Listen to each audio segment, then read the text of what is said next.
Hey guys, welcome back to my channel. Thank you so much for watching. Remember to like, comment, and subscribe. In today's video, we're going to cash stuff $255. So I've split it up into the following categories for today's sinking funds. We've got fuel at 110, groceries at 100, cleaning at 30, and beauty at 15. If you guys watched my last video, I did my budget breakdown for the month of December. So this is going to be my first cash stuffing.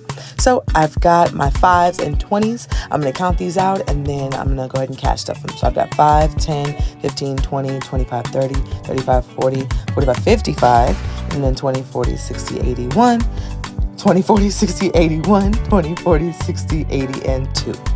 All right, y'all, I'm going to go ahead and just put my categories together in my A7 cash stuffing binder, and we are going to get into it.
All right, y'all, with beauty done at $15, we are good to go. Thank y'all so much for watching. See you next time.